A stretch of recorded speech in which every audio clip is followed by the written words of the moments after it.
ధన్వంతరియే నమః. Dear friends, నా పేరు professor doctor T Venugopala Rao, Ojas ayurvedic centre, Chikkadpally, Hyderabad. ఈరోజు పొట్టకు సంబంధించిన అనేక రకాల సమస్యలు ఉంటాయి. ఉదాహరణకి ఆకలి లేకపోవడము, తర్వాత ఏమి తిన్నా కానీ సరిగా జీర్ణం కాకపోవడము, పొట్టలో విపరీతంగా గ్యాస్ పేరుకొని పోవడము, తర్వాత మోషన్ ఫ్రీ కాకపోవడము, తర్వాత టేస్ట్ అంటే కొంతమందికి ఏమవుతుందంటే అరుచి అంటారు దీన్ని ఆయుర్వేదంలో, అరోచకము అంటారు. అంటే నాలుకంతా చప్పబడినట్టు ఏది కూడా తినబుద్ధి కాకపోవడము, అనోరెక్సియా అని కూడా అంటారు. ఇలాంటి సమస్యలు ఉంటాయి. ఇలాంటి సమస్యలకి ఆయుర్వేదంలో ఒక చక్కటి పరిష్కారంగా ద్రాక్షాది గుటిక అని మన ఆయుర్వేద మహర్షులు పురాతన గ్రంథాల్లో మనకి పేర్కొన్నారన్నమాట. అయితే ఈ ద్రాక్షాది గుటిక తయారు చేసుకోవడానికి మనకు కావలసిన మూలికలు ఏంటంటే, మొట్టమొదటిది ద్రాక్ష. అందరికీ తెలుసు ద్రాక్ష.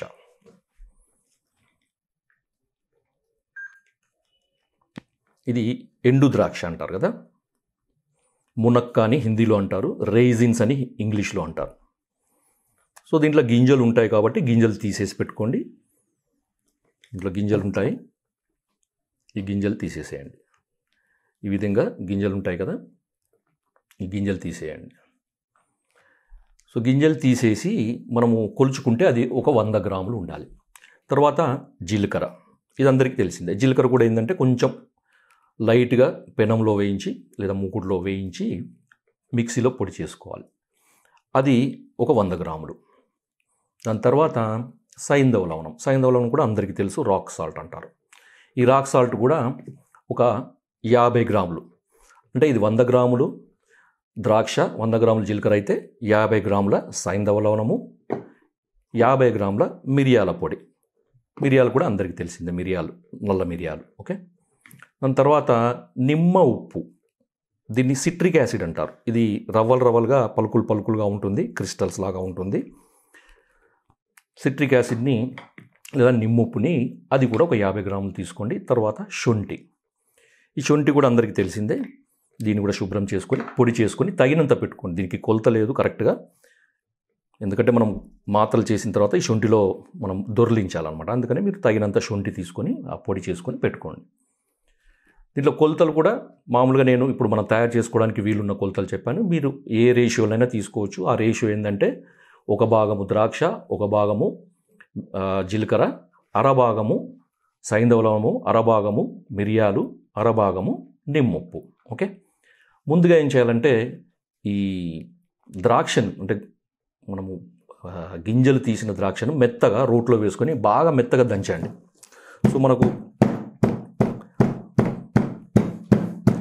సో దంచే ముందు ఏం చేయాలంటే రోటికి కొంచెము మీరు కొద్దిగా నెయ్యి రాయండి. దానివల్ల ఏమవుతుందంటే ఈ ద్రాక్ష దంచిన కొద్ది మెత్తబడుతుంది కాబట్టి ఆ రోటికి అంటుకుంటుంది, తర్వాత మనం దంచేదానికి కూడా అంటుకుంటుంది. కాబట్టి అలా అంటుకోకుండా ఉండడానికి మీరు దానికి నెయ్యి పూసి తర్వాత దంచండి. అప్పుడు మనకు ఈజీగా ఉంటుంది అన్నమాట. సో ఇలా మనకి దంచిన తర్వాత మనకి మెత్తగా అవుతుంది. ఎంత వీలైతే అంత మెత్తగా చేయండి. వీలైనంత మెత్తగా చేస్తే మనకి మందు బాగా పనిచేస్తుంది. సో ఇలా మెత్తబడ్డ తర్వాత ఏం చేయాలంటే జీలకర్ర పొడి తీసుకోండి. జీలకర్ర పొడి దీనికి కలిపేసేయండి. తర్వాత ఒక్కొక్కటి కూడా అలాగే కలుపుకుంటూ పోవాలన్నమాట. ఇది 100 గ్రాముల జీలకర్ర నేను కలుపుతున్నాను ఇక్కడ. దాని తర్వాత సైంధవ లవణం 50 గ్రాములు, ఇది కూడా కలిపేసేయండి.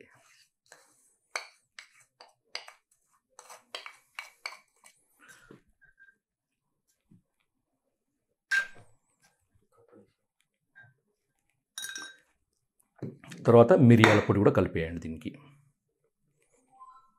మిరియాల పొడి కలిపిన తర్వాత ఇది నిమ్మ ఉప్పు కూడా కలిపేసేయండి. మంచిగా చక్కగా కలిపేసేయండి. సో ఈ 3 కూడా కలిపేటట్టు మనము వీలైతే చేయిని కూడా యూజ్ చేసుకోవచ్చు. ఇవన్నీ కూడా బాగా కలిసిపోవాలన్నమాట.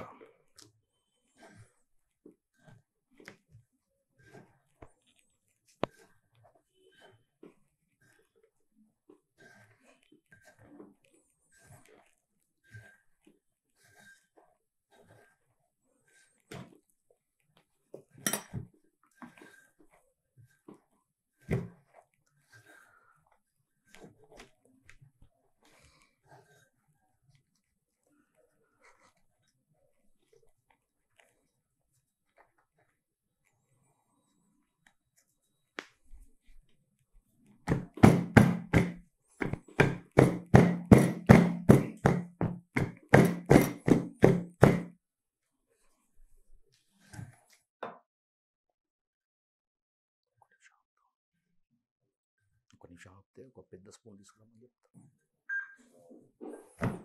సో మనం ఇలా అన్నీ కలుపుతూ పోతే మనకి మెత్తగా మనకి ఒక ముద్దలాగా తయారవుతుంది. కొన్నిసార్లు ఏమవుతుందంటే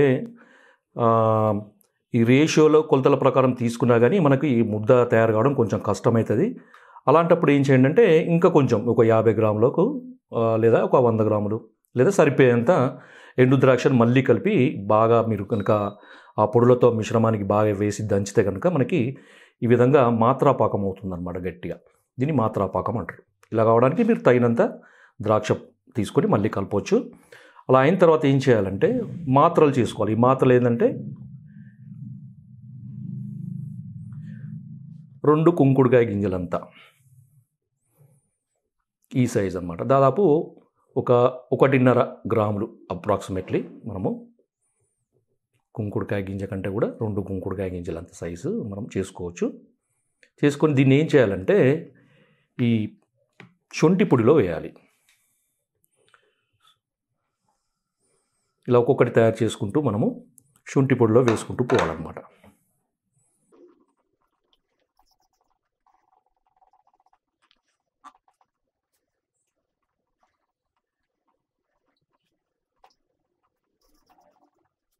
అంటే పెద్ద పిల్లలు ఆడుకునే ఒక గోలీ సైజు అనుకోండి, చిన్న గోలీ సైజు ఉంటుంది ఇది అప్రాక్సిమేట్లీ. సో ఇలా మనం వేసుకుని దీన్ని ఏం చేయాలంటే శొంఠి పొడి బాగా దీంట్లో కలిసిన తర్వాత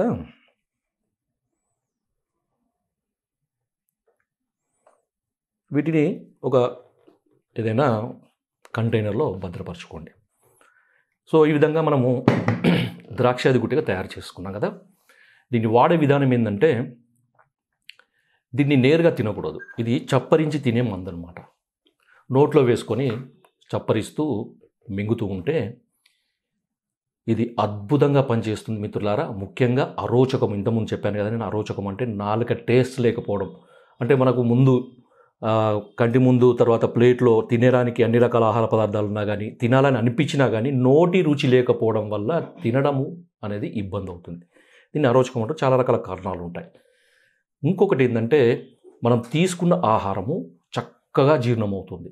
ఎలాంటి పరిస్థితులలో మనము కొన్నిసార్లు ఏమవుతుందంటే ఎలాంటి అజీర్ణం అంటే కొంతమంది వేడి శరీరం ఉన్న వాళ్ళు ఎక్కువగా మసాలాలు తర్వాత వేడి చేసే ఆహార పదార్థాలు అంటే చికెన్ లేదా స్పైసీ ఫుడ్ లాంటివి తిన్నప్పుడు ఏమవుతుందంటే వాళ్ళకి ఆటోమేటిక్గా ఈ పొట్ట పట్టేయడము, గ్యాస్ రావడము, మోషన్ ఫ్రీ కాకపోవడము, జీర్ణం కానట్టు అనిపించడము, కొన్నిసార్లు తేన్పుల్లాగా రావడం, పులి తేన్పులు, తర్వాత దేపులు అంటారు కదా, ఇవన్నీ కూడా హాయిగా తగ్గిపోతాయి, చక్కగా తగ్గిపోతుంది. ఒక అద్భుతమైన మందు. కాబట్టి మిత్రులారా ఇది అందరూ తయారు చేసుకోవచ్చు. తర్వాత అందరూ కూడా తినవచ్చు. చిన్న పిల్లలు కూడా తినవచ్చు. చిన్న పిల్లలు కూడా ఏంటంటే అది తినము ఇది తినము అనేది పిల్లలకు కూడా జీర్ణము శక్తికి సంబంధించిన ఏదైనా సమస్యలు ఉన్నా కానీ ఇది వాడిపోయచ్చు. ముఖ్యంగా ఇంకొక విషయం ఏంటంటే గర్భిణీ స్త్రీలలో కూడా కొన్నిసార్లు మలబద్ధత, తర్వాత డైజెషన్కు సంబంధించిన ఇబ్బందులు, తర్వాత గ్యాస్కు సంబంధించిన ఇబ్బందులు కూడా ఉంటాయి కదా, వాళ్ళకి కూడా తినిపించవచ్చు. ఇలా తయారు చేసుకున్న గోళీలు రోజుకి మనము అవసరాన్ని బట్టి 4, 5, 6 సార్లు కూడా వాడవచ్చు. భోజనానికంటే ముందు ముఖ్యంగా ఏంటంటే మనం ఏదైనా మసాలా ఫుడ్ తినాలని అనుకున్నాము, తర్వాత తింటే ఇబ్బంది అవుతుంది అని అనుమానం వచ్చినప్పుడు ఏంటంటే ఇది ఒకటి చప్పరిచి మింగేసేయండి. తర్వాత తీసుకునే ఫుడ్కి మీకు ఎటువంటి ఇబ్బంది లేకుండా అవుతుంది. దాని తర్వాత కూడా ఒక అర్ధగంట తర్వాత కూడా తినండి, ఏమీ సమస్య ఉండదు. ఈ అజీర్ణ సమస్య లేని వాళ్ళు కూడా ఇలాంటి ఇంతకుముందు చెప్పిన లక్షణాలు కూడా లేని వాళ్ళు కూడా రోజు తీసుకోవచ్చు, ఎటువంటి సమస్య ఉండదు. ముఖ్యంగా ఓల్డ్ ఏజ్ వాళ్ళు కూడా తీసుకోవచ్చు. గర్భిణీ స్త్రీలు ముఖ్యంగా తీసుకోవడం వల్ల ఎటువంటి నష్టం ఉండదు. దీనివల్ల సైడ్ ఎఫెక్ట్స్ ఎలాంటివి ఉండవు. కాబట్టి మిత్రులారా ఇంతటి చక్కటి పరిష్కారాన్ని మనకు అందించిన ఆయుర్వేద మహర్షులకి నమస్సుమాంజలి. జై ఆయుర్వేద.